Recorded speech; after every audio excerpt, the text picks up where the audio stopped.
Good evening and welcome to the Gates County Board of Commissioners regular meeting for September the 20th, 2023. I am Dr. Alfred Riddick, the 2023 chair of the board.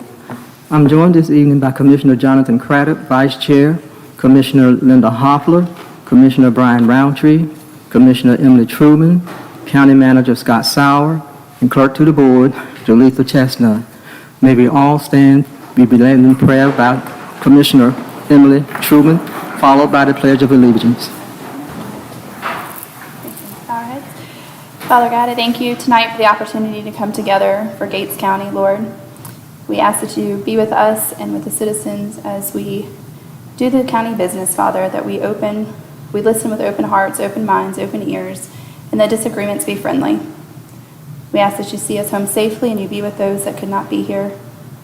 In Jesus' name we pray. Amen. Amen. I pledge allegiance to the flag of the United States of America and to the republic for which it stands, one nation, under God, indivisible, with liberty and justice for all.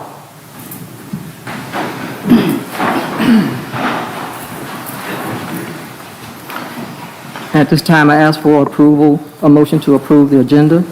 So moved. Second. All in favor? Aye. You see the consent agenda. At this time, I ask for a motion to approve the consent agenda. So moved. Second. All in favor? Aye.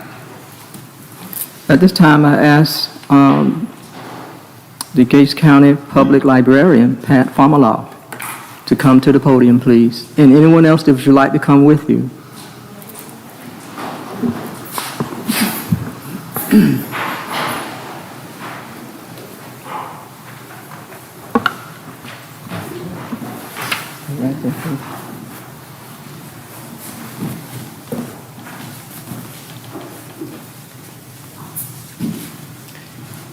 A tribute honoring Pat Famalaw for 40 years of service.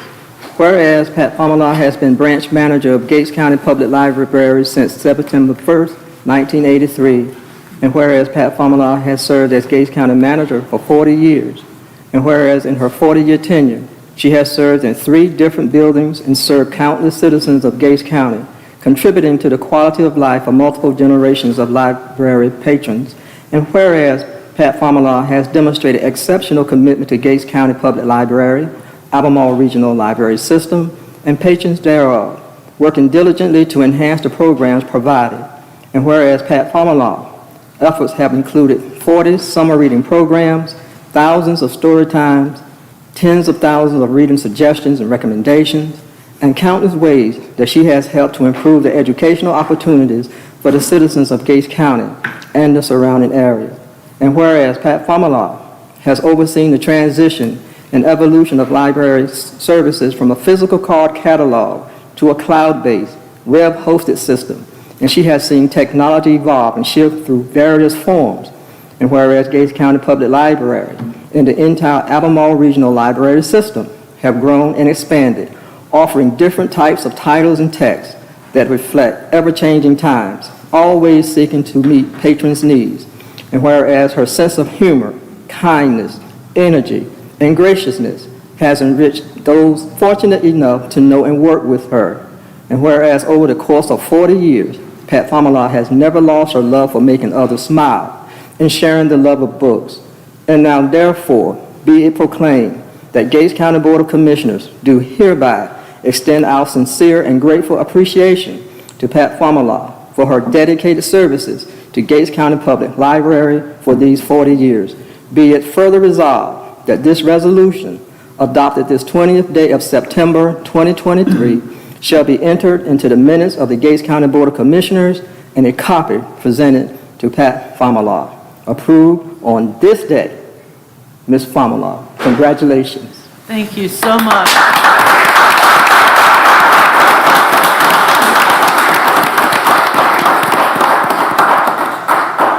You have something to say? Always. I want the commissioners, after she's completed her comments and comments by her guests, we will come up and take a picture with her. But again, congratulations. Thank you. Thank you. Miss Althea knows me well. She knows I like to speak. I asked one of my friends if they would come and hold my hand tonight, because I'm very shy, and when I get with a large crowd, I get really nervous. Will you hold that for me? You also spell klutz, P-A-T, and I can throw things away. It's been my wonderful joy to be able to be a part of the library system in Gates County. We're doing a lot of things, and we've got some neat stuff coming up in the next few weeks. The biggest one is going to be the celebration of the Albemarle Regional Library System, which 75 years ago, Gates County, Hertford County, and Bertie joined together to make the Albemarle Regional Library System. I must say, our little library has been able to do a lot of things we would not have been able to do if it were not for the fact that we were a part of the regional system. We also thank Gates County and the Gates County commissioners through the years that have supported us. You know, during this celebration we're going to have a raffle. And so I've been to some of the different businesses in the county and said, could you give me a little bling so that we can make a basket up? They've given me enough stuff for 3 baskets and then some. So that speaks about Gates County. We are a very loving and caring place to live and to work. So, people, if you don't have a library card, September is library card sign up month, so come on down. We do welcome everybody, and I thank you so much. This is Hugh Davis, who is the director of the Albemarle Regional Library System. And this is his mom, who worked with Orlando Library before he became director, and became my friend at that time, and I've loved her. And most of you know Melinda Ewell, who lives in Gates County and is part of the staff over at the Regional Library. We have a good supportive staff there that helps all of the branches, and we appreciate all of you very much. Thank you so much. I have a little something for you. Oh. You gave me a pretty thing there. Okay. We're going to have a party on the 9th, and everybody's invited to the party. Thank you. And so we've made you a little program that has a little bit about the history of the Gates County part of the Albemarle Regional System. Thank you. Miss Linda Hoffler was in my office the other day, and she saw these, and she said, "Oh, Pat, they're so cute." I know none of you suffer any stress. It's okay. Delightful. So you got one out. Fine. I'm going to use it tonight. Tonight. Oh, thank you. And these 2 children have been part of my children. I'm now doing grandchildren. I'm doing their children in the library now. Thank you all. Thank you. Thank you. Would one of your guests like to have something to say? I'll just say, as the director of ARL, I thank the commissioners. Thank you for your support.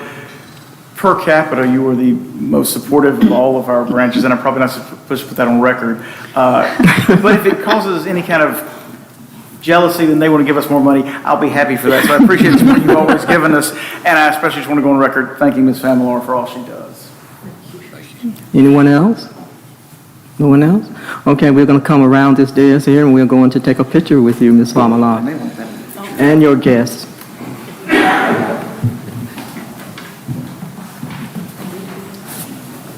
She's had to get something over today. Come on, Ronald.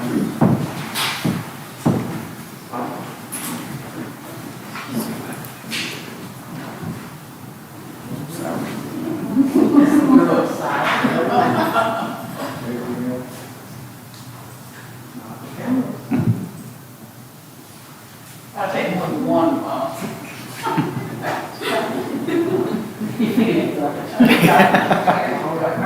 Thank you all so much. Thank you.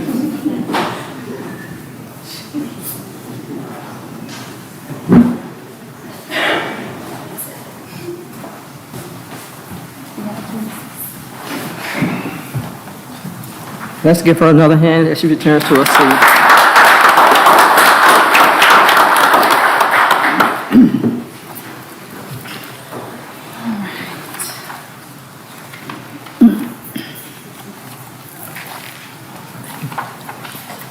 Okay, County Manager, Mr. Sauer, new hire. Madam Chair, it's my pleasure to introduce this evening our new Human Resources Director. He's new to our organization, but certainly not new to the community of Gates County. Mr. Warren Perry, I'd like to have him come up and say a few words. Many of you know his family and their contributions and legacy here in the community. Welcome, Warren. Thank you. I want to thank the Board of Commissioners for allowing me to come back home to not only help Gates County, but to help its citizens, and that's what's most important. And thank you to Scott Sauer for allowing me a chance to do that also. Thank you. Thank you. Thank you. Now we have an Administrative Assistant, Jacqueline Seagraves. Mr.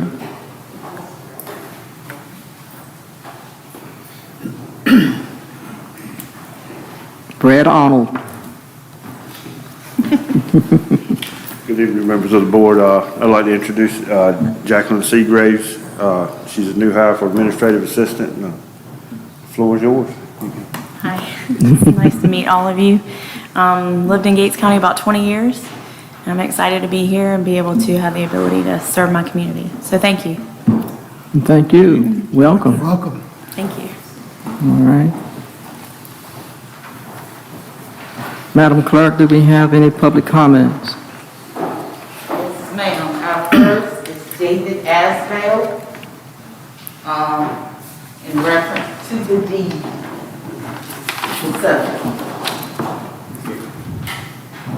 Good afternoon. Good afternoon. If I open this up, y'all get some kind of idea how old this thing is. This is a deed from 1970. And if I go to the Register of Deeds, they'll pull up this. There's the plat as it should be. And I'm riding down 158 one day, and I go by this path where this deed is, right down Hardy Lane. And someone's back there for pickup in a trailer cutting wood and digging up stumps, and I find out that it's a lot that has been sold there. Of course, talking to the owner, you know, everything gets stopped, and this happened in May. This happened in May. Now, I'm already out an acre of timber that has been growing since 1970 and even before. And she is out money that she paid through delinquent taxes, supposedly. And the guy who was cutting the timber as a favor to her is out his time and effort, if you want to count that in too. And I'm just wondering how it gets to that when a deed is recorded, as I've shown you, and so many people are out of money. Now, I'm not asking for an answer tonight because I know Pitt's on it and it's going to be surveyed, but I think anybody who owns a deed, and I'm sure all of y'all own something, that when a stake is put in the ground and recorded, nothing's going to move the stake unless these farmers clean out ditches and then the stakes go anywhere. But anyway, everybody up that lane kind of knows what's going on, but yet two different people own this 2 acres that I'm talking about. And if I go to the tax department, it's been 2 or 3 different people that have owned it. Now, I know this, is it GIS? Is that the system that we have? As the errors have been pointed out to them over and over, and they tell me that those maps are for information purposes only, and I'm thinking, what good are you? What good are you? So, I've owned this since 1977. My son and I own it. It's attached to a farm that never had any trouble defending that, but I'm defending this 2.5 acres right here, of which that 1 acre was cut out of it. And we would like, if eventually, sooner than later, hopefully. Of course, a letter of apology, a letter stating that is absolutely ours, just like the deed says, and compensation for what we've lost. I'm sure this lady who bought it wants compensation. She wants something out of it. And I know we do also. And any questions, I'll be glad to answer them best I can. But I think it's pretty clear. I'm out something through no fault of my own. So, are we okay? I heard you say that you're working with Attorney Godwin. You're working with Attorney Godwin. Am I what? You mentioned Attorney Godwin Pitt. Yeah. Okay. Well, he's the county attorney. We'll get back with Mr. Sauer. Okay. Okay, All right. all right. And I know legally that you go through a chain, and this is part of it. I got no trouble coming in front of y'all. But anyway, this was hopefully something halfway good will come out of this. Thank you.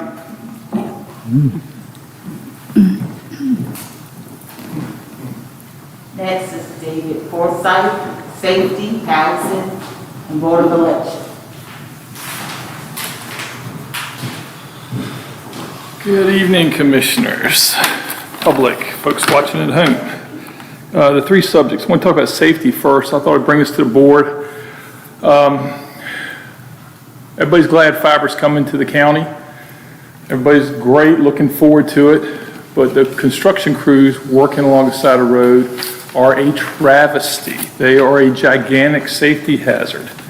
I'm here to specifically ask y'all to call and engage the Highway Department. I've talked to the Gates County office. I've talked to the district office in Elizabeth City, and I've talked to the division office in Edenton. The safety officer at the division says, we've heard nothing from your county, any complaints about this. This application for them to do this work, we rely on the locals to tell us something, but they're hearing nothing. So I'm specifically asking this board, via your manager or whoever, to engage them about this. And to give you specifics, Parker's Fork Road this week, twice going around a corner where I've had to go on the opposite side of the road because vehicles without safety cones, no flagmen, have had to go around a curve and almost been hit head on from cars. Twice, Parker's Fork Road. On Daniels Road, it's been blocked. On my way home, dirt piles in the street. You have to race to get around a quarter mile of stuff with no flagmen, very limited signs to keep from being hit by somebody else. Luckily, people are fairly courteous. This morning on Acorn Hill Road, the same thing. Last week over on Folly Road, heading towards Acorn Hill, the same thing. It's silly. At the ball field last night at practice, everybody with our kids there were talking about how crazy it is, how uncontrolled it is. It's pathetic. One of these guys is going to get killed, and we're going to have said, oh, somebody should have called somebody. So I've called. I know others say they have called, and I'm asking for this county board to engage and do something about the crazy safety hazard that we're all being placed in. So moving on to that. Next, I want to talk about my favorite subject I've brought to y'all many times, the Merchant Center Housing Development, or whatever it's called by y'all, Merchant City, Merchant Center Commerce, whatever it is.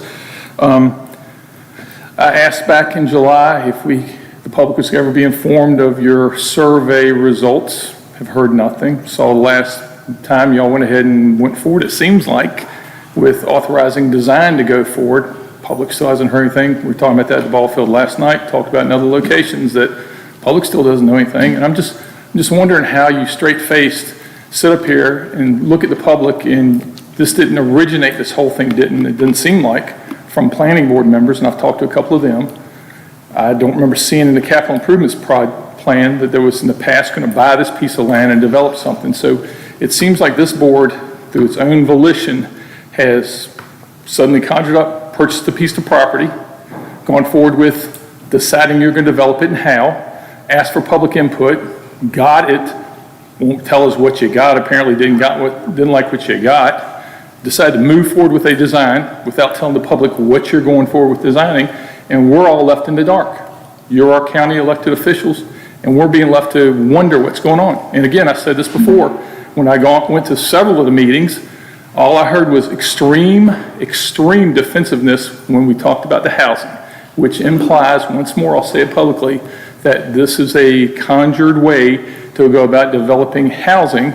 The allusion or the alluding to potential big box stores and stuff, that seems like a farce because that's been referred to so many times now for a year and nobody's come forward with anything. We don't hear anything about this. So you're building the impression to the public that y'all have an agenda, special interests, going forward with that agenda, and be DAMN to anybody that cares and is going to say anything. So moving on, last thing. Seems like a lot of the projects go based on nepotism. I went and visited last time when y'all had the last second after the TV was cut off meeting to visit the health center. The work being done there is great. I'm just wondering if y'all followed a county procurement guidelines in acquiring that work, because again, I didn't see that in the CIP.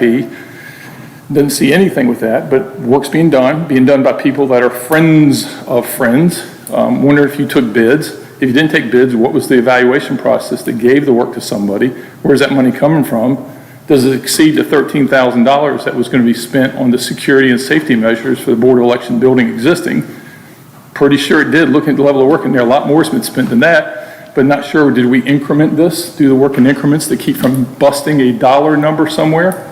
All these things are great concern, and so I'm asking you publicly to share that with us. And if necessary, tomorrow I'll fill out the necessary North Carolina Freedom of Information Act request to go after this information because I think it's pertinent for the public to see what's happening. Time's up. Thank you. Do we have any more? No, ma'am. Okay. Next on the agenda is public hearing for the GITS or the GITS manager, Patrice Lassiter. I need an action to open public hearing for FY 2025 Community Transportation Grant application. So moved. Second. Second. It's been properly moved in second. Good evening. So I'm bringing before you the FY25 Community Transportation Grant.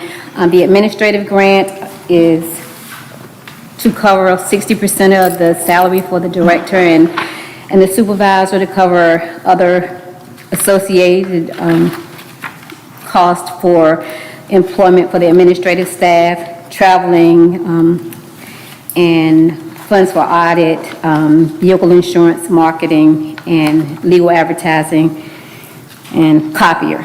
This is a grant that we bring forth every year.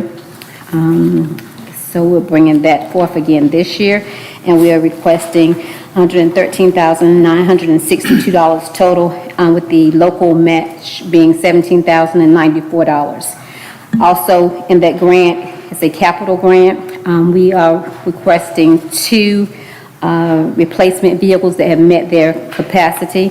One is a 25-foot LTV with lift and the lettering, $440,600. One for a 22-foot LTV with lift and lettering, $435,600. We're asking to replace the copier that we have now, to the generator that we have now, and to do replacement for the fence, and 3 computers, 2 in the office and 1 to act as a server.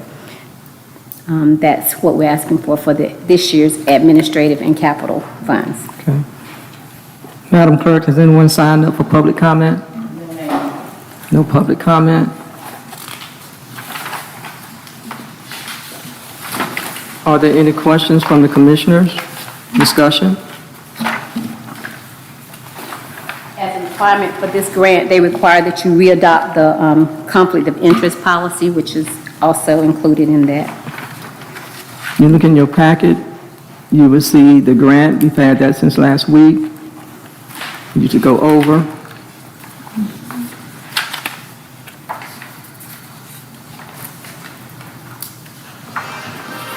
And with the first grant is a matching $40,000. For the administrative part, Yes, I it's think. $113,000. Yeah, it's $17,000. Yes, and for the capital, $342,189. And the match for that is $34,000. Any other questions or comments for Ms. Lassiter? You're just signing the No conflict of interest policy.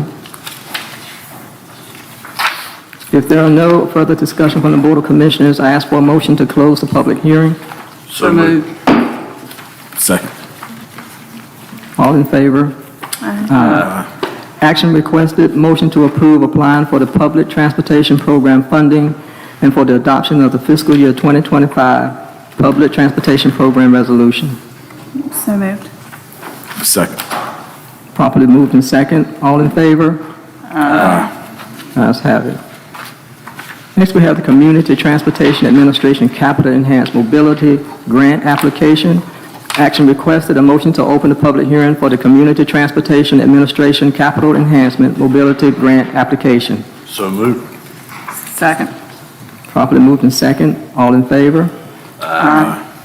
Ms. Lassiter? Okay, this grant is for enhanced transportation, like for dialysis, cancer patients, or different people. We will change some of the times that we transport. We'll do through-door services for them, and the grant is an amount of $80,000, 40 of it being matched with the EdTap funds that we get out of growth, and the other 40 is federal.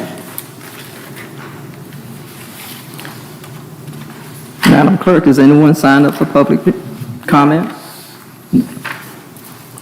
Commissioners, do you have any questions or comments for Ms. Lassiter?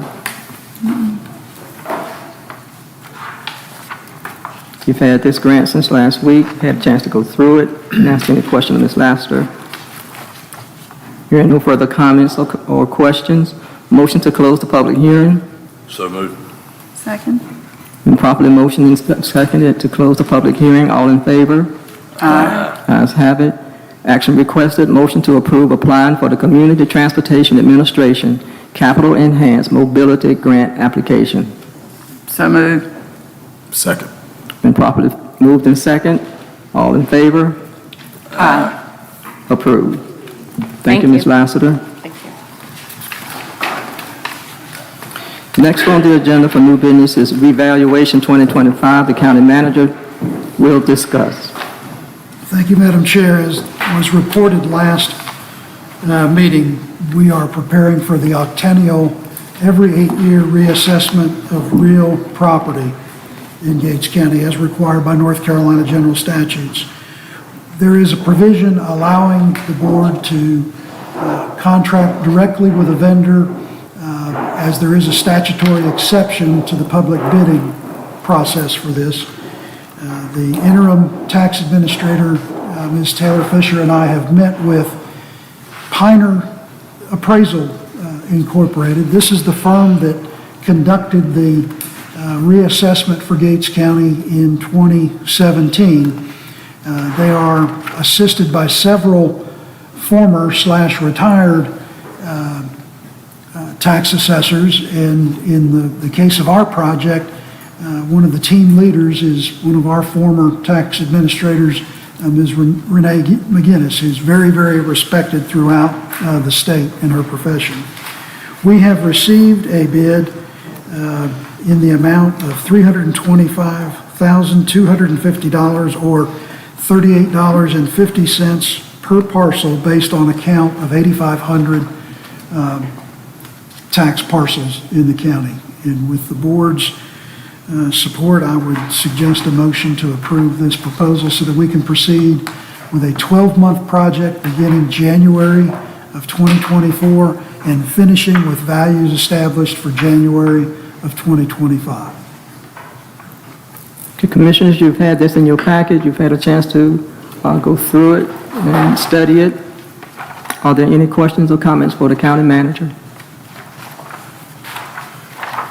Hearing none, I ask for a motion to approve the 2025 evaluation proposal and scope of work by Piner Appraisal Incorporated in the amount of $325,250 or $38.50 per parcel, count of 8,500. Do I have a motion? So moved. Second. Properly moved in second that we go ahead with the revaluation proposal and scope of work for Piner Appraisals. All in favor? Aye. Opposed? Approved. Next on the agenda, let me get to my thing. Here's the Animal Shelter Animal Control Program Overview. Mr. Sauer. Madam Chair, members of the board, we have had, over the several months that I've been with the county, discussions about what seems to be a growing problem with cats, particularly feral cats. And I thought it would be helpful for us to have a little bit of an overview of the ordinance and the state law that we work under in the administration of the Animal Control Ordinance, which is administered by the Sheriff's Office per ordinance as it was adopted originally by this board. We are delighted this evening to have with us the Public Health Director for Albemarle Regional Public Health, Ms. Ashley Stoop, to talk about the rabies prevention component. We also have Ms. Dana Comer with the Animal Shelter and Adoption Center, which is one of our regional partners with Perquimans, Chowan, and Gates, who provide for the care of animals that are either picked up as strays or lost and hopefully directed to a new home or returned to their owners. And we invest quite a bit in both of those programs. And of course, the sheriff and I have had a number of discussions about the ordinance, the timeline that it's been in place. And as we've touched on during my time, there's been a bit of turnover in county administration over the years. And I don't know that we have communicated as well as we should have with our partner in the elected sheriff and sharing the elements of the ordinance. And when he had a chance to look at it and review it with his staff, he came to me and said, we just had not been privy to much of the information that was in this ordinance. And he has really dug in and began to review it much more thoroughly. And as I stated at the last meeting, there was a provision in the ordinance, which was probably borrowed from another jurisdiction, that stated every September, Animal Control was supposed to come to the county and recommend to the Board of Commissioners a fee structure for rabies vaccines. Well, in talking with the Health Department and the Animal Shelter and Adoption Center, those fees are established through their organizations. The rabies prevention vaccination programs are led by their teams, and the sheriff shared with me over from the past weekend, I think we had over 400 vaccinations. Was it a single day? 411 dogs and 40 cats. Yeah, that was a very productive vaccination program. And again, we are really, really fortunate to have partners like the Health Department and the Tri-County Animal Shelter. So without further ado, I'd like to treat this as sort of a refresher for the legal framework, the board's policy, and the charge that we have not only as county government, but also the charge for home property owners or pet owners who are supposed to feed, care, shelter, and keep animals healthy and safe. Thank you, sir. Leslie? I'll ask Ms. Stoop to come to the podium. Good evening. Thanks so much for having us. I do have just a quick handout for you all, and then we'll go over just some basic information. We've got some extra, but as Mr. Sauer said, I'm Ashley Stoop. I'm the Health Director for Albemarle Regional Health Services. I've had the privilege of working with the Health Department for almost 18 years now, and I've been in this Health Director role for about a year. And it is a very unique, thing that we do as far as the rabies control. But if you think about it closely, it is very much tied to communicable disease control, which is a primary role that public health serves across the state and across the country. So as you can see on the handout, rabies is a preventable viral disease that's most often transmitted through the bite of a rabid animal, and the rabies virus actually infects the central nervous system of mammals, and so it can cause disease in the brain and death. So it is a very, very serious illness. The vast majority of cases reported to the CDC occur each year in wild animals like bats, raccoons, skunks, foxes, although many different mammals can get rabies. I will share, how many of you remember back in 2016, the unique situation that we had right here in Gates County? Anybody remember? We're shaking our head. This was definitely a double whammy for me because here I am in public health, but then my husband's also a game warden. We had a rabid deer in Gates County in 2016. That year we also had a rabid raccoon. So don't think we've had any animals since then. Definitely have not had any human cases, much to the work of the partners Mr. Sauer mentioned and our staff. But this really is the cornerstone of the general statute and the rabies law requirement that dogs, cats, ferrets have a current rabies vaccination. So the reason for this, I'm a big why person, okay? So how did this come into play? What is the whole reason behind this? And in fact, in the mid-1900s, the U.S. was averaging 24 human cases of rabies a year, and roughly 90% of those were attributed to dog bites. And this is something that can be prevented with that rabies vaccination. So it was really interesting. I was going through a bunch of our old history and files and seeing the old vaccination clinics and the push to get your dogs vaccinated. People were hosting at their homes and everything else like that. Thankfully, we've moved on from that. We can have these wonderful clinics to do over 400 animals in a day. But this is ultimately the reason behind it. We were losing lives to a preventable condition. And so the last human case in North Carolina was reported in 1955, thankfully. And this is just one way that public health plays a role in the control of communicable disease. So the primary role of public health in this is to ensure the proper protection measures are taken if there has been an exposure or an animal bite. So typically, public health deals with the animal component and the human component, okay? So I do have with me here today Mr. Ralph Hollowell, who's our environmental health director. He has learned way more about rabies and animals than he ever thought that he would. And we have so many different situations. And we also have Ms. Karen Reddick, who is our nurse supervisor here in Gates County. And it never fails. We always get those unique situations, right? So, typically the way this works is we have an individual who could be bitten by a pet, an animal, or a wild animal. Oftentimes we see situations where maybe a person's dog gets into a scuffle with a wild animal and they're having to break it up or something along those lines.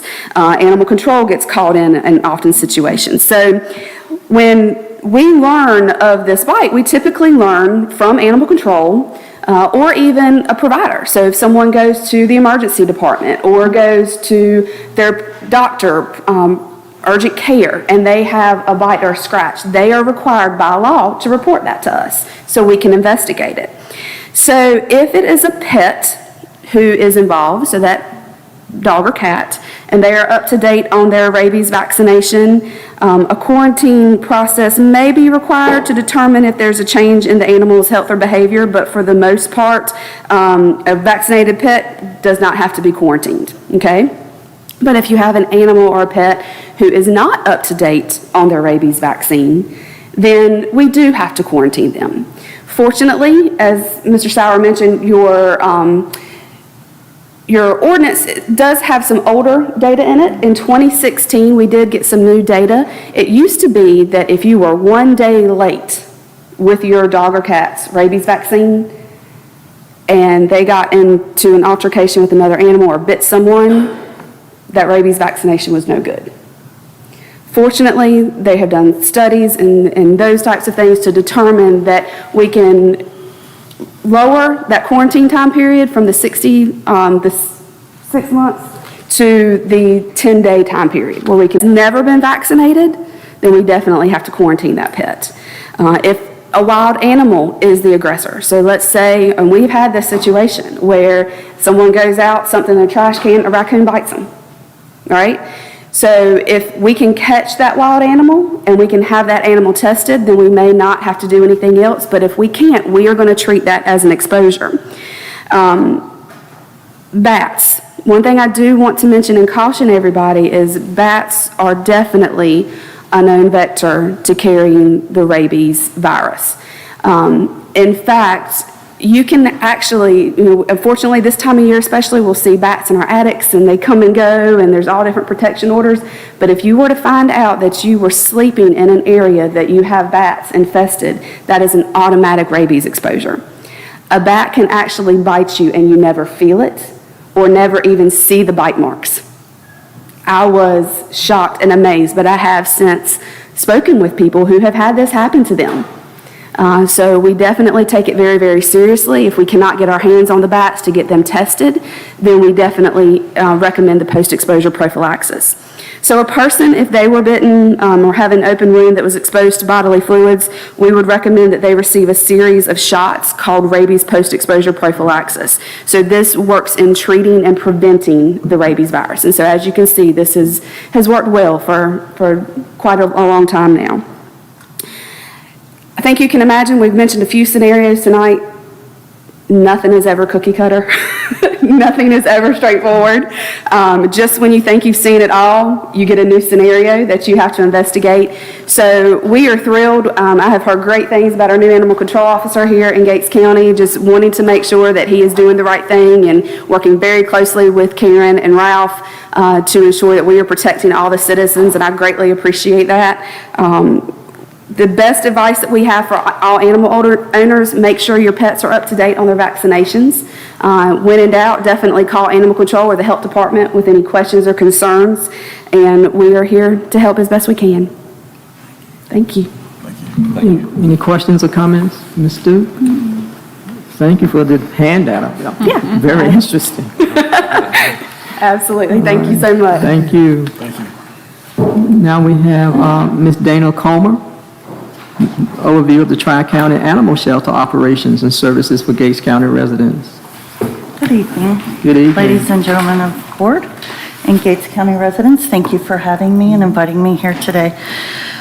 So I'm just here to talk a little bit about Tri-County Animal Shelter. I'm Dana Comer. I'm the shelter director at Tri-County Animal Shelter. We are shared between Chowan, Gates, and Perquimans County. So we serve all three counties. We are a tiny shelter in Tyner, North Carolina, your neighbor, and we take in anywhere between 1,500 to 1,800 animals a year. I don't know if any of you have been out to the shelter, but it's little. We have 27 dog kennels, so that's a lot of animal turnover. So we do our best to adopt out as many as we can, and we partner with other shelters and rescues to move as many animals out as we possibly can. Have a big transport leaving tomorrow to Virginia to get some animals out. So just a few things. We are an open admission shelter. That means we just don't get to pick and choose what comes to us. We take whatever animal control brings to us or the citizens of any of the three counties bring. Does that mean every animal gets into a home? Absolutely not. We do the best that we can and make decisions based on the information that we have and the behavior assessments that we make. So that's just a few things. We also want to preface spay, neuter, spay, neuter, spay, neuter. That would help with the intake. There is AWARE, which is Animal Welfare of the Albemarle Every Day. They offer a voucher program. It's available to any citizen in any of the three counties.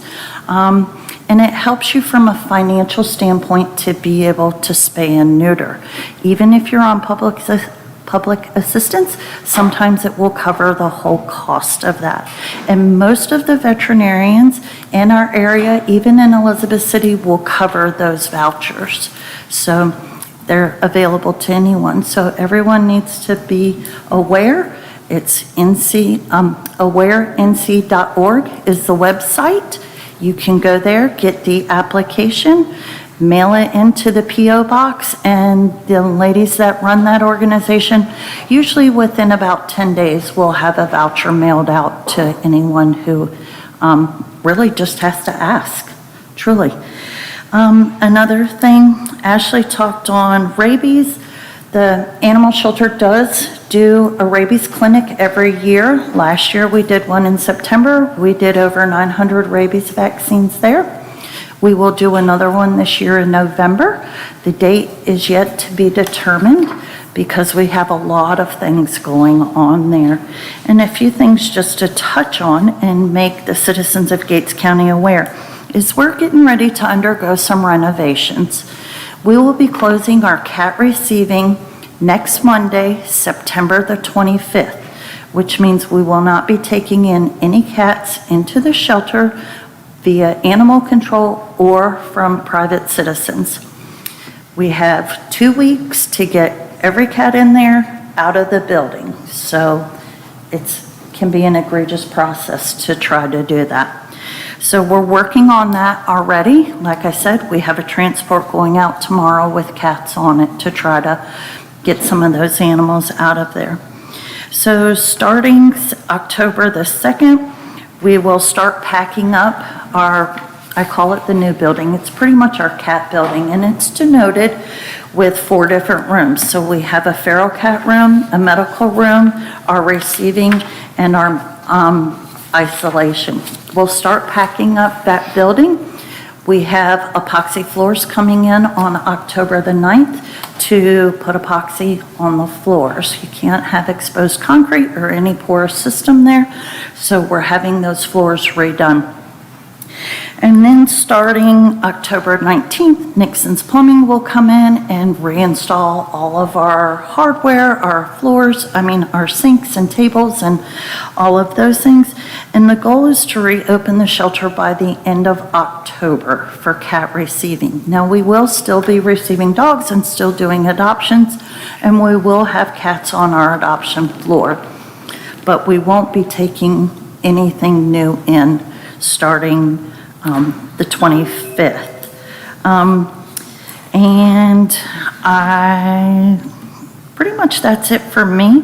I think Bud's doing a great job. He's been at a huge disadvantage, just kind of thrown in there, but I think he's really trying hard and is now aware of the Gates County ordinance that's available to him and is working on those things. And as I told Mr. Sawyers, we would be happy to assist him in any way that we can with any information. Okay. Any questions or comments for Ms. Comer? Thank you. You're welcome. She's really been a great resource, and Ms. Chestnut has ensured that our ordinance is available online on the county's website so that it's easily accessible for folks. And we also have a copy of the policy manual for the Tri-County shelter. I mean, they really do have a first-class operation to support us. Thank you. Thank you. Thank you. All right. Next on the agenda is Public Utilities Department. Mr. Arnold. Water meter replacement project update. Good evening once again, board members. Well, to start off, we have received all of our meters. All of our meters are here in Gates County in our warehouse. I have a tentative start date of putting in maybe October is what we're looking at. A few personal issues has come up with folks with master meters, so hopefully 1st of November, October, 1st of November, they'll start putting them in. Little show and tell session while we're talking about meters. All of you have one of the new meters sitting in front of you if you need. I'll take these off. Y'all don't have to, but these are they're master meter Sonata meters. They're all ultrasonic, so if you feel like taking the caps off, you can look through them, and there's 2 little nodes in there, and they detect the pressure going through the meter. That's how it reads. No moving parts. Everything is electronic. Everything is under the glass, is what master meter says. So if you look at the bottom right, you'll see like a little triangle. All right, self-explanatory, it says dry, which means there's no water in the meter right now. And so if you were to go to a house, you know, that had water and all of a sudden the water got shut off or somebody wanted to play tricks, which it happens, they cut the water off, this meter will say dry, which means there's no water sitting in the meter or going through it. Also, in these little windows there at the bottom, right to the left of the triangle and the dry, it has a leak detector in there, which is like a little triangle, kind of like the conventional ones a little bit, except for instead of this one spinning, it'll flash and it'll have the word leak beside it. So if there's water continually moving through this meter for 24 hours, anything over 24 hours, it will set off that alarm. Is there a certain amount of water that would trigger that, or? Well, a steady flow that doesn't stop. Yeah, any flow amount, just a steady flow for 24 hours, it'll trigger a leak alarm, which the software that comes with it, we will be able to pull it up on a daily basis, and we'll have like a red warning sign. It'll give us an alarm. It also has a tamper alarm in there, which if somebody tampers with the meter, say if we cut a meter off for non-payment or something like that, we can note that in the system, and if that meter senses water going through it, it'll send an alarm, and we'll get, you know, a tamper alarm or whatever saying this meter was locked out due to whatever, or they wanted to cut off, now water's going through it, it's reading again.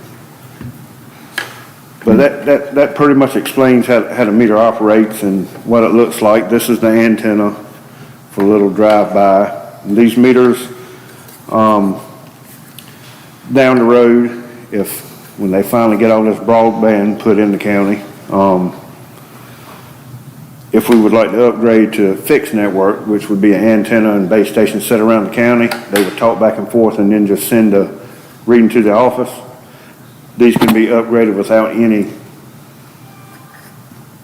I mean, you would change the software, but you wouldn't have to do anything physically to the meter. Okay. Now, the 2-inch meters you would have to change the antenna and change the little, they call them diodes. Just put in, screw on another diode and plug it in, and it would be able to do the same thing. But they're integratable to fixed network and cellular, so. And what's the cost of one of those meters? Those meters you're looking at there is about $305 a piece. This 1-inch meter is about $450, somewhere in that ballpark. The 2-inch meters are $1,400 a piece. And the 1 8-inch meter in our water plant that I ordered, it's $6,000. Okay. So. Any questions about the meters before he moves on to his next topic?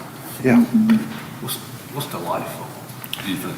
They're rated 20 years, 20-year battery life.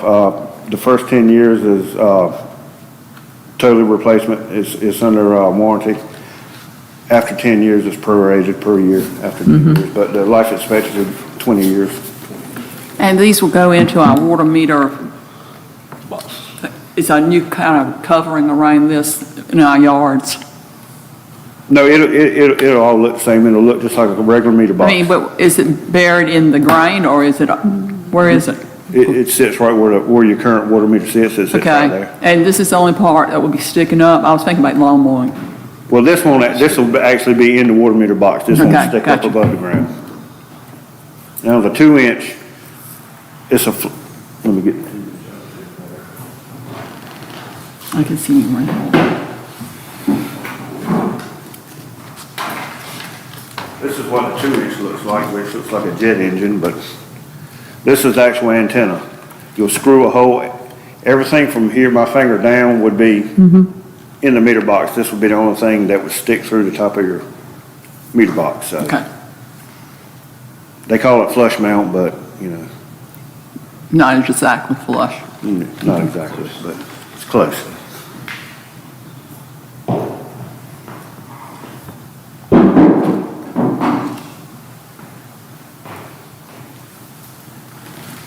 Any more questions for meters? No, we go to the wellhead protection plan with recent state approval and information only. Yes, ma'am. I was contacted by email from Mr. Danny Edwards for the Surface Water Assessment Program Manager for North Carolina Division of Environmental Quality. And we were approved with our wellhead protection plan. To be honest, I had a very small part in this. Katie Dunn from North Carolina Rural Water done 95% of it. My only participation was that I actually went to the businesses within the area, got listed chemicals, amounts, gallons or dry weight, whatever. She done everything else. Okay. So she worked very closely with Mr. Edwards and got it approved. And I believe getting that approved would help our scoring on grants. yes, he did give us priority because we were looking for points and we had a schedule, so he did give us a little bit of priority. If you flip it over and look, if you would like, just a map, it just outlines the protection area, the wellhead protection area within the map. I think we had 7 sites we had to do kind of like a survey. I think like Brinkley's, Red Barn, Family Food, because they have gas, the fire department, Lane Farms, things of those natures. But that's about it as far as the wellhead protection. We should be getting like a plaque at some point. I don't know. It should come through the mail at some point, and the official letter. So. It's very important for the protection of the water quality and water supply, but the fact that it does increase our scoring on the applications that are going in this week, every 2, 3, 4, 5 points makes a tremendous difference. And it takes a lot of nudging on Brad's side to get these things done, and we are indebted to the Rural Water Association. And they're permitted for 5 years, so you renew them every 5 years. But also, if we were to put in another well somewhere else, we can, you can add, like you could add a well, or if we needed to discontinue one or stop one, we could remove it. So, I mean, they're kind of flexible, so. Okay. Any further questions about the wellhead protection policy? Okay, we'll move on to the revised capital improvement plan with updated cost estimates for project applications. The 10-year plan reflects all current projects. Again, this is a scoring component for the series of applications, so it would be pertinent for this to be an action item on the capital improvement plan.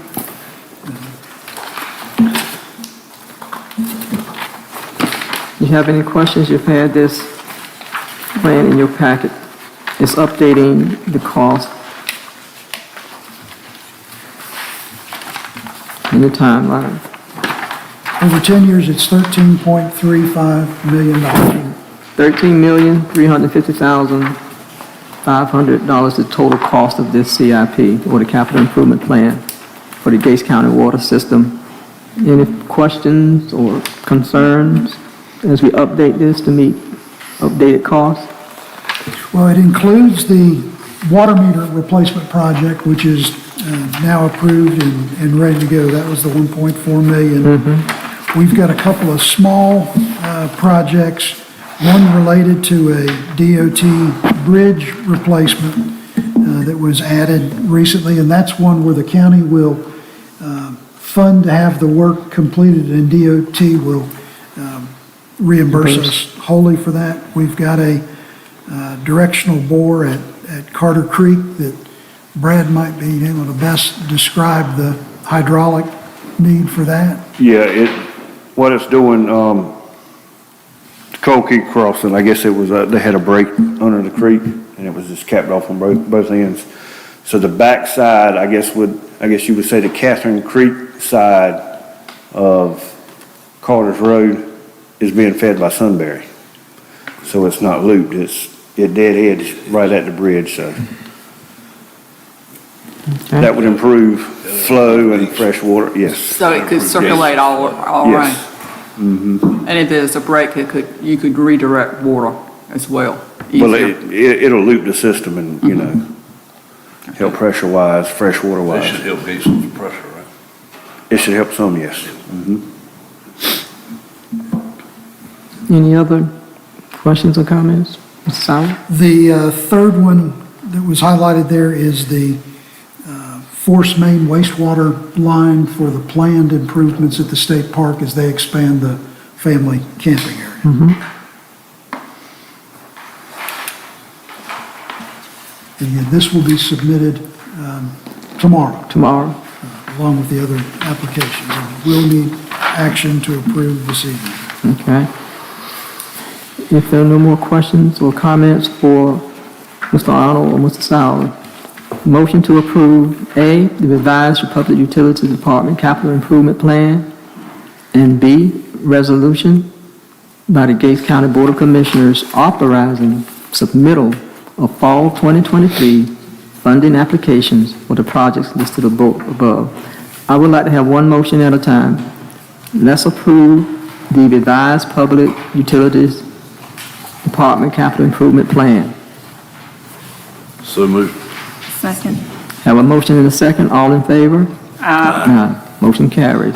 And B, resolution by the Gates County Board of Commissioners authorizing submittal of fall 2023 funding applications for the projects listed above.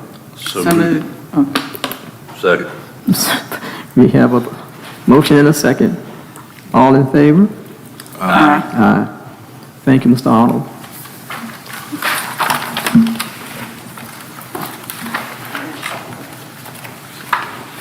Okay, now we'll hear from the county manager, reports and updates. The only item I have is strictly informational. The General Assembly, we believe, is hopefully poised to adopt the state budget this week. It's especially critical for the public school systems across the state so that they can have a budget, they can make hiring decisions, and we have been alerted that there may be some significant project support for infrastructure for Gates County, but until all votes are taken and we've got a signed copy of the budget, we don't know anything for certain, but it is well overdue, and we hope to have an answer this week. Okay. Commissioners Committee updates. I'm going to start Ms. Truman this time. Step to my left. Let's go to the right. Okay. So with the opioid task force, we have had one application come in for that from the Gates District, I believe it was. We would like to see more applicants from the community as far as being a part of that board.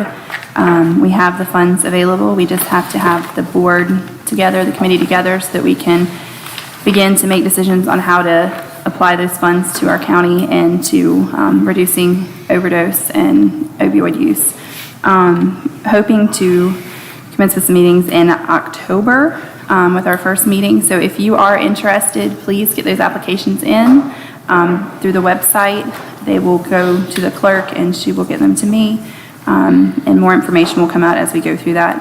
And as far as other committees, I was excited to see Ms. Comer here tonight with the Tri-County. I have toured that facility and it is nice, but she was excited when I toured it several months ago about the upcoming projects and the things that they're looking forward to now, so it's nice to see that happening. And outside of that, just a little announcement there for, what am I doing? Yep. For this Saturday, September 23rd at 10 a.m., the Safe Haven Baby Box, it's been mentioned several times, it's going to be at Gates County Rescue on US 158, and they will have a ceremony for that, the opening of that. And again, that's Saturday, September 23rd at 10 a.m. for the Safe Haven Baby Box.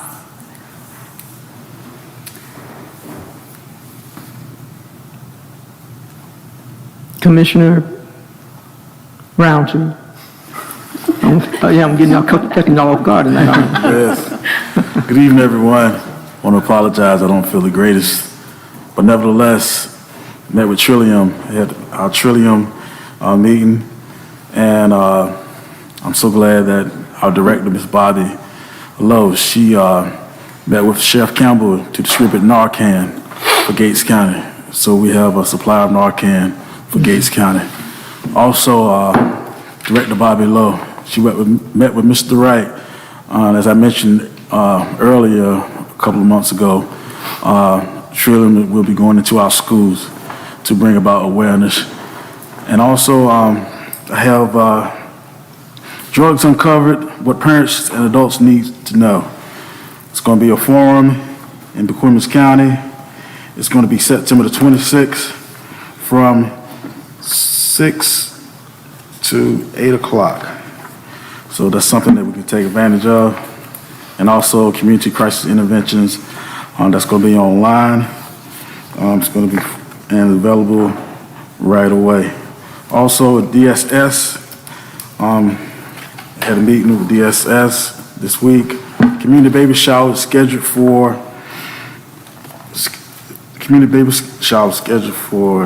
November the 9th. This will be from 2 p.m. to 4 p.m. So I want to make sure that all mothers with children 2 and below take advantage of the community baby shower. This is our second annual event for DSS. Also, I want to thank my colleagues, Gates County Community Partnership, for the donation that they gave to Gates County High School NNDCC. And also, I want to thank Gates County Community Partnership, my colleagues, also for the program to bridge the gap of technology and computer. We will be distributing computers. There's an application on our website for those who are interested. So all applicants, you can go to our Facebook page, or you can go to our website to garner more information concerning that. And again, Gates County citizens, thank you so much. Commissioner Hoffman. Tourism continues to meet. We have a good group. At our last meeting, our county manager came. We had a nice discussion with him on what directions we needed to take and things that we were interested in doing. We are working closely with the chamber. We have a couple of chamber members on our board, and so that we don't duplicate each other, that we work together to promote Gates County. We've contacted the state offices of tourism with Visit NC and various other entities, and we're moving ahead, and we're talking about some things that we will announce later when we decide on a couple of things. And I think you'll be proud of the work we've done, and we certainly have gotten the state interested in Gates County, I think. Vice Chair Credit. All right, had a pretty busy month. Broadband. So I know we've had a lot of issues with water lines and phone lines getting cut. So we've taken it to state level. So we're working on that. We're not messing with the little guys, we're going to the top. So that's to be determined. Hopefully hear something soon. Same way with the line height. It's in the works. We're working on it. Appreciate Mr. Sauer going out and meeting with one of the farmers there in Middle Swamp and discussing the issues and everything. So we're trying to work through it. It's like with any good thing, there's some bad things that come with it, and this happens to be one of them. But we're going to get through it. We're going to work through it, and we're going to come out to the good. We are. So Gates County has completed Anchor, I'm going to say this wrong. Survey. Anchor testing for all the fire departments for broadband, the speed survey. So all the fire departments have done that, and that helps with making sure they have the right bandwidth and able to reach the calls like they're supposed to. We will, I'm saying we will. the safety issue. We're gonna do what we can about the vehicles, being on the road, not having the cones. It gets on to a higher level, but we will work with the state or whoever we need to get those issues taken care of. We had the honor and the pleasure to go to the NCACC 116th Annual Conference last month. I don't even know what day it is. North Carolina Association of County Commissioners is what that stands for. I think there was 90 out of 100 counties there, if I'm not mistaken. Is where everybody meets together in Raleigh. Our board is the NCACC board. We elected a new vice president. This board here so graciously made me the voting delegate, and I got to experience some things I had never seen before. It was quite interesting. We had 3 people running for the vice president-elect of the NCACC, and it was a tie. And we had to vote again. They had never seen that happen before, so I'm glad I was able to take part of that. But we have a great group of folks that work on the state level for us. They are passionate. They really are. They care about every person, every citizen. I was blown away with the stuff they put on, the people they had there, the vendors they had there. North Carolina got an award for opioid settlement stuff. People from DC came down. One worked for Johns Hopkins Hospital, and the other lady worked for a nonprofit organization. But that's what they do. They help bring that stuff down. And it's not often you get to talk to somebody that actually works in DC and trying to accomplish the same thing that we're trying to accomplish. So North Carolina got an award for how they dispersed the funds and how they went about it. It was a great thing. There's going to be a big push in North Carolina that's coming for looking out for our veterans. We got to see the first debut of a video about Veterans Affairs, and it was called The Green Light. And I never realized how many veterans we had in the state of North Carolina. It's over 700,000 veterans in the state of North Carolina. So big things to come, looking out for our veterans that serve for us and protect us to be able to do what we do. Last but not least, the safety committee that we're going to develop, I hope to... Public Safety Committee. Yep, the Public Safety Committee, I hope to have and reach out. My other job is what I call it. We've had an annual address, so I'm tied up all this month. But sometime in October, I hope to reach out, send emails, hopefully this month, and line up a date with people that's going to be on that committee, and we'll get that party started. So thank you all for coming out tonight. Look forward to hearing from y'all. Thank you, all the commissioners. Before I forget, before I go into my short updates, I just want to say that I think the commissioners had a good time when they went to Raleigh. I've never seen so many people laughing and playing in my life. And they got along. I didn't have to break up any fights, didn't referee. Don't know where they went after dark, but anyway, they were back in on Sunday next morning. But I'm so appreciative that all of them traveled, and Mr. Sauer drove in on Friday for the county manager's luncheon. He got to see us together, not sitting behind this desk. And so I'm so appreciative of all of you for taking the time to attend, and especially watching Vice Chair Craddock have a good old time with his special ribbon. He was a voting delegate. He made sure everybody knew it. And as you can tell, he learned a lot, and we look forward to doing more of that, getting out of Gates County and actually going to conferences and learning things.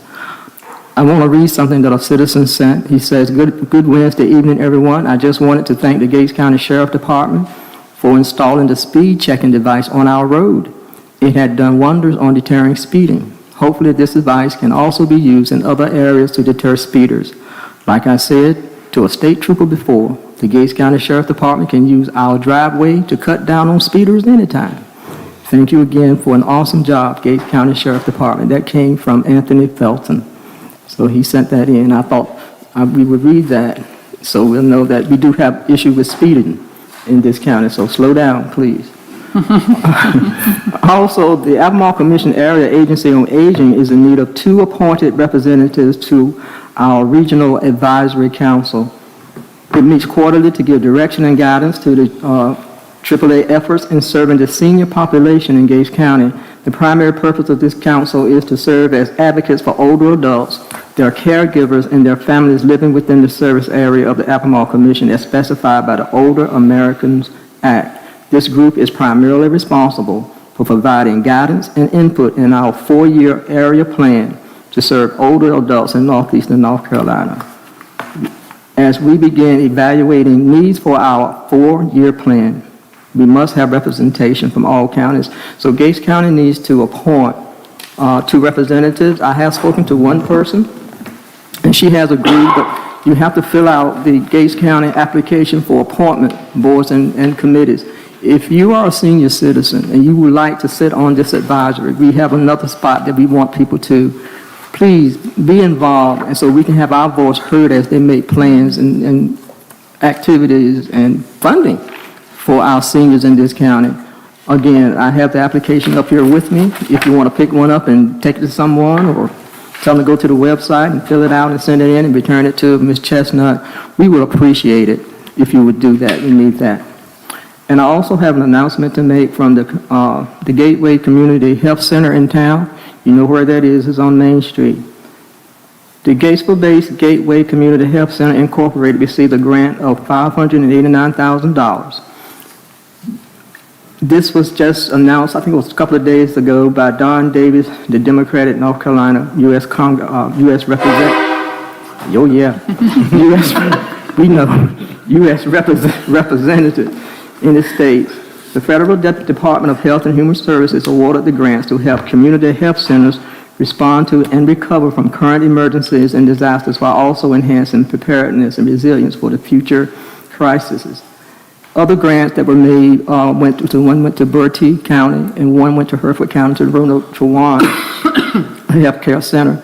Also, I was asked by the CEO of Gateway to announce that they do have a doctor on site in Gatesville. He's there on Tuesdays and Wednesdays. His name is Dr. Bukosnik. He's a trained neurologist and a general physician. He's there right now on Tuesdays and Wednesdays. We will expand those services or a doctor as time goes on. Right now, he's doing Tuesday and Wednesday in Gatesville, and I think he's in Elizabeth City on Thursday. We're getting ready to hire another doctor so that we can have full coverage in Gates County. I know that has been a concern with the citizens in Gates County. We did not have a doctor. Now we have a doctor on Tuesdays and Wednesdays, and we're getting ready to hire another one to cover. So we are listening to you as far as the needs in this county. But I say this, if you don't take advantage of what we offer, it won't last. You know, if you need a doctor, you're looking for a doctor, we have one right here now. But if you don't take advantage of it, you know, doctors don't work for nothing. If they don't have patients, and they're not going to do it. So give them a call, see what they have to offer, and they're also getting ready to mobilize those vans you see in the parking lot, the dental van. They're waiting on the dentist. They're getting ready to purchase another one. They're going mobile to people who cannot, get out or afraid to get out. So I'm making these announcements on behalf of Gateway Community Health Centers. It began 8 years ago as a shared planning effort spearheaded by concerned community leaders. The health center is governed by a 9-member volunteer board of directors and serves 7 North Carolina counties: Camden, Chowan, Currituck, Gates, Hereford, Pasquotank, and Paquimmis. And for disclosure, I'm the vice chair of that board of directors. And I'm so proud of them, I don't know what to do. So I'm just overjoyed with all this good news. With that, I want to thank you on behalf of the commissioners. They've said it. You see that they're working. They've got your best interests at heart. We care. We listen. Good things are coming to Gates County. Just trust the people you elected. And if you have a question, ask someone who knows. Call the county manager. He knows everything. And if he doesn't, he does his research. You see how he does? He does his research. He calls people in. If you have a question or concern, call the county manager, call Jolisa Chestnut, who is the clerk. She would get the information back to us, and you heard what they do. They do what we do. We only know what we're told, but they're the ones that are actually operating the county day to day. Thank Warren Perry for coming on board. He's the latest hire. Ms. Seagraves, I think she left. I hadn't met her. I heard she was here, Brad. You kept her under wraps, but I found out she's doing a good job. And we got good things planned for Mr. Perry. You know, he's smiling now. We're gonna see how long that smile lasts. Are there any other questions or comments from the board? I want to thank Ms. Sauer, Ms. Tuesday Sauer, that's her name, Ms. Tuesday Sauer, provided dinner for us before this meeting. And we're thinking about getting an ordinance to make sure that's a requirement. You know, it's the first time that Emily almost beat me here. You know, you know about that letter. Your husband's on his own. But anyway, there's no more said. I ask for a motion to adjourn. So moved. Second? We are adjourned.